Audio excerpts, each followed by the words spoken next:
भगवते वासुदेवाय नमः। वासुदेव की कृपा आप पर, आपके परिवार पर सदा सर्वदा बनी रहे।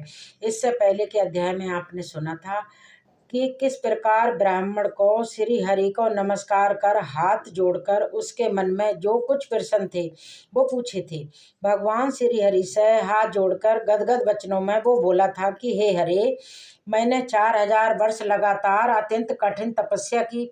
उस समय मुझे आपने आके जो कठोर वचन कहे, हे वत्स, हमने अच्छी तरह देखा है इस समय तुम्हें निश्चय पुत्र नहीं है।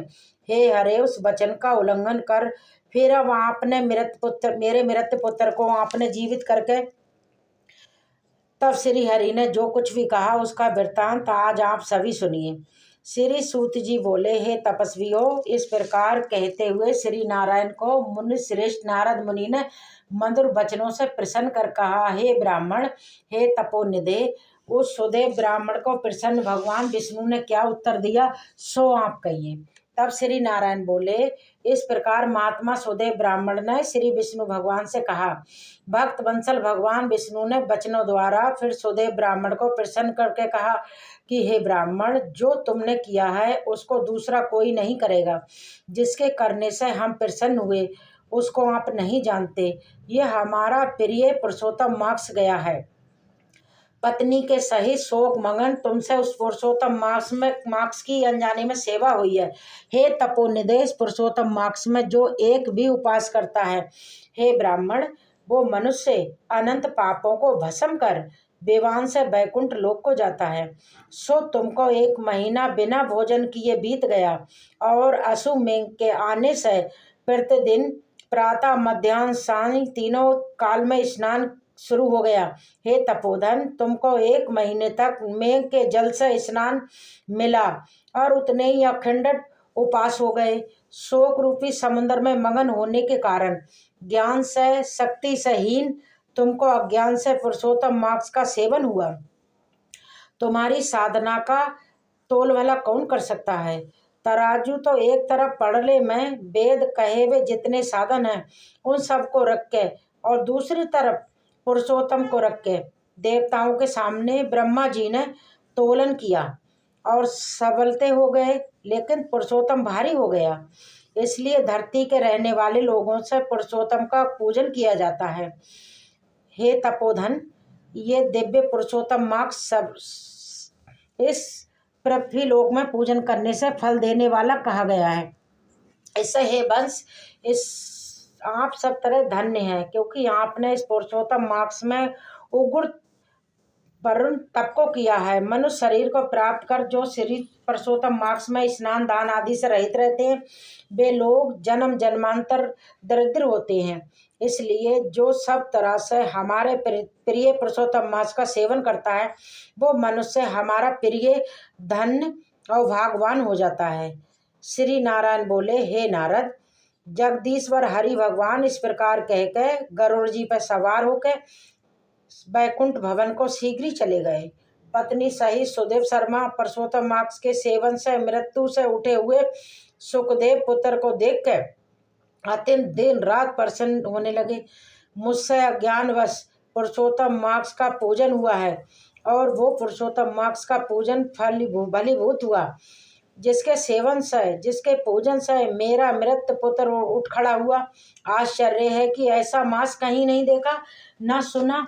इस तरह आश्चर्य करता हुआ उस पुरुषोत्तम मास का वो अच्छी तरह पूजन करने लगा। वो पत्नी सहित ब्राह्मण श्रेष्ठ उस पुत्र से प्रसन्न हुआ और सुखदेव पुत्र ने भी अपने उत्तम कार्यों से अपने पिता को प्रसन्न किया। सुदेव शर्मा ने पुरुषोत्तम मार्ग की प्रशंसा की तथा आदर के साथ श्री विष्णु भगवान की पूजा की और कर्म मार्ग से होने वाले फलों में इच्छा का त्याग कर एक भक्ति मार्ग में ही प्रेम रखा। श्रेष्ठ पुरुषोत्तम मास को सभी दुखों का नाश करने वाला जान के उस मास के आने पर पत्नी के साथ जप हवन आदि से श्री हरि भगवान का वो सेवन करने लगा। फिर वह ब्राह्मण पत्नी सहित निरंतर 1000 वर्ष संसार के सभी विषयों का उपयोग कर श्री विष्णु भगवान के उत्तम लोक को प्राप्त हुआ, जो योगियों को दुष्प्राप्त है। फिर यज्ञ करने वालों को भला कहाँ से प्राप्त हो सकता है। जहाँ जाके श्री विष्णु भगवान के निकट वास करते हुए शोक के भागी नहीं होते हैं। वहाँ पर होने वाले शोकों को भोग कर गौतमी तथा सुदेव शर्मा दोनों पति पत्नी इस पृथ्वी पर आए। वही तुम सुदेव शर्मा इस समय दृढ़ धर्मा नाम से पृथ्वी पर राजा हुए। पुरुषोत्तम मास के सेवन पूजन से समस्त रिद्धियों के भोगते हुए हे राजन, ये आपके पूर्व जन्म की पति देवता गौतमी ही पटरानी है। हे राजन, जो आपने मुझसे पूछा था सो सब मैंने कह दिया। और सुख पक्षी तो पूर्व जन्म में जो पुत्र सुखदेव नाम से प्रसिद्ध थे और श्री हरि भगवान ने जिसको पुनर्जीवित किया था, वो 12,000 वर्ष तक आयु को भोग कर बैकुंठ को गया। वहाँ वन की तालाब के पास बट वृक्ष पर बैठ के पूर्व जन्म के पिता तुमको आया हुआ देख के मेरे हितों के उपदेश करने वाले प्रत्यक्ष मेरे दयावक विषय रूपी सर्प से दूषित संसार में मगन इस प्रकार पिता को देख के और अत्यंत कृपा से युक्त वो सुख पक्षी विचार करने लगा कि अगर मैं इस राजा को ज्ञान का उपदेश नहीं करता हूँ तो मेरा बंधन होता है। जो पुत्र अपने पिता को पुण्यनाम नरक से रक्षा करता है वही पुत्र है। आज मेरा ये अर्थ का ज्ञान भी व्यर्था हो जाएगा, इसलिए अपने पूर्व जन्म के पिता का उपकार करूंगा।